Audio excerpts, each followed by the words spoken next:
श्री शिव पुराण श्री रुद्र संहिता तृतीय खंड 47वां अध्याय वर वधु द्वारा एक दूसरे का पूजन।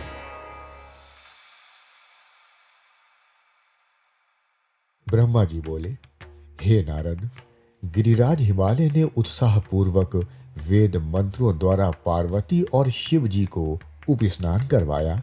तत्पश्चात वैदिक और लौकिक आचार रीति का पालन करते हुए भगवान शिव द्वारा लाए गए वस्त्रों एवं आभूषणों से गिरिजानंदनी देवी पार्वती को सजाया गया। पार्वती के सखियों और वहां उपस्थित ब्राह्मण पत्नियों ने पार्वती को उन सुंदर वस्त्रों एवं सुंदर रत्न जड़ित आभूषणों से अलंकृत किया। श्रृंगार करने के उपरांत तीनों लोकों की जननी महाशैल पुत्री देवी शिवा अपने हृदय में महादेव जी का ही ध्यान कर रही थी। उस समय उनका मुखमंडल चंद्रमा की चांदनी के समान सुंदर व दिव्य लग रहा था। हिमालय नगरी में चारों ओर महोत्सव होने लगा। लोगों की प्रसन्नता और उल्लास देखते ही बनता था। उस समय वहां हिमालय ने शास्त्रोक्त रीति से लोगों को बहुत दान दिया और अन्य वस्तुएं भी बांटी।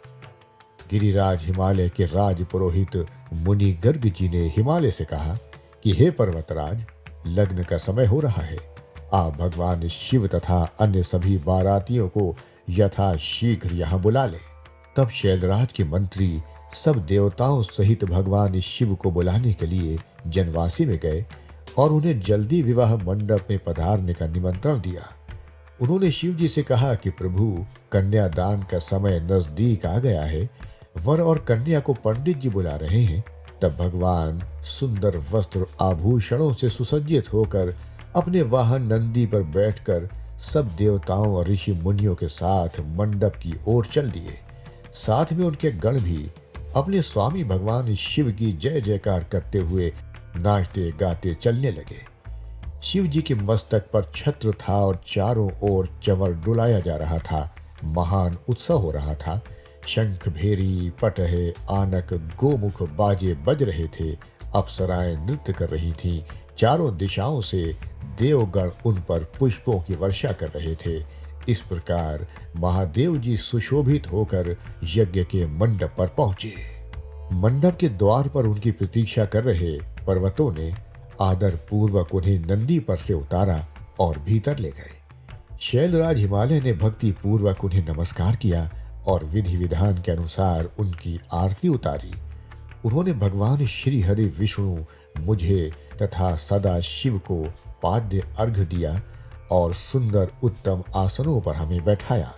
तत्पश्चात शैलराज प्रिया देवी मैना ब्राह्मण स्त्रियों व पुरवासिनियों के साथ वहां पधारी। उन्होंने अपने दामाद भगवान शिव की आरती उतारी और उनका मधुपर्क से पूजन किया तथा सारे मंगलमय कार्य संपन्न किए। तत्पश्चात शैलराज हिमालय मुझे, विष्णु जी व भगवान शिव को साथ लेकर उस स्थान पर गए जहां देवी पार्वती वेदी पर बैठी हुई थी। तब वहां बैठे सभी ऋषि मुनि, समस्त देवता व अन्य शिवगण उत्सुकता से शिव पार्वती के लग्न की प्रतीक्षा करने लगे। हिमालय के कुल गुरु श्री गर्ग जी ने पार्वती जी की अंजलि में चावल भरकर शिव जी के ऊपर अक्षत डाले। तत्पश्चात पार्वती जी ने दही, अक्षत, कुश और जल से आदर पूर्वक भगवान शिव का पूजन किया। पूजन करते समय प्रसन्नता पूर्वक पार्वती भगवान शिव के दिव्य स्वरूप को निहार रही थी। पार्वती जी के अपने वर शिव जी का पूजन कर लेने के पश्चात गर्ग मुनि के कथनानुसार त्रिलोकीनाथ महादेव जी ने अपनी वधू होने जा रही देवी पार्वती का पूजन किया।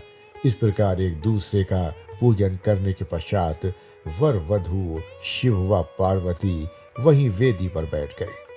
उनकी छवि अत्यंत उज्जवल और मनोहर थी। दोनों वहां बहुत शोभा पा रहे थे। तब लक्ष्मी आदि सभी देवियों ने उनकी आरती उतारी।